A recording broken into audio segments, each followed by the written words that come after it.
it is 6:32. Experts are saying in order to beat COVID-19, the goal needs to be a reduction of community transmission. Joining us with more on how San Diego can achieve this goal is Professor Kimberly Prather from the Department of Chemistry and Biochemistry at UC San Diego. Good morning, Dr. Prather. Thanks for joining us. Good morning. Thank you for having me.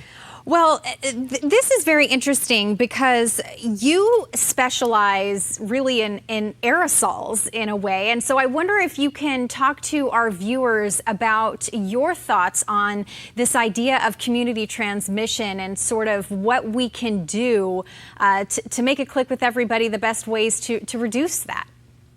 Sure. Yeah. So I, as you say, my background's in aerosols. I run a large National Science Foundation center on aerosols. And the way you can protect yourself best is just recognize that it's in the air. And there's been a lot of confusion over this. Cleaning surfaces is, while it's important, it's probably not the primary way. You're getting it from breathing in, and you're getting it from specifically breathing in from people who don't know they're sick. And they're just producing these aerosols simply by talking, not by coughing and not by sneezing. So it's really different than what we've dealt with. And that's the way it's kind of found its way to sneak around the globe. Now, on the bright side, if you can call it that, you do say that there is a way to safely reopen and continue with some of our activities without it being risky. Can you explain that for us? Yeah, absolutely. That's what's been frustrating for me to watch, the confusion, because there is a way to reopen certain things very carefully. You know, like we don't, like right now what we do is because people aren't sure what causes it. It's like basically we try to like shut down everything because we just don't know, but we do know. And we know how to fix it. We know how other places have fixed it. And so, basically there's certain risky situations indoors, without masks, with people you don't know, riskiest, talking. That's the riskiest situation. So we just have to be really selective in the things we do to avoid that sort of shared air, if you will.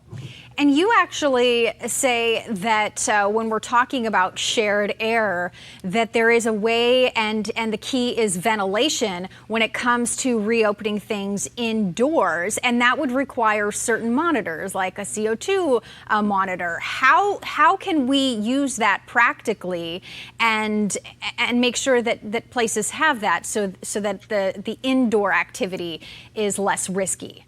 Yeah, so basically, that's a great point. And, a lot of times right now, again, people are like, what are the safe places? What are not? And we're flying blind, but you don't have to. There's these little tiny sensors that they're using in Japan. They display it in the windows of businesses to see that the levels are low of CO2. Carbon dioxide shows how fresh the air is. So the lower that number, the safer that place is. And so we just need to get smart about using things that are readily available to check the quality of the air. I always say for like restaurants, I think a lot of business owners would love to know this, right? And to not just be guessing, and is this business safe or that business safe? It's a simple measurement, a little device that's about this big. And if everybody just did that and sort of showed, that their air was clean. And how do you clean the air? It's filtration. You just filter it.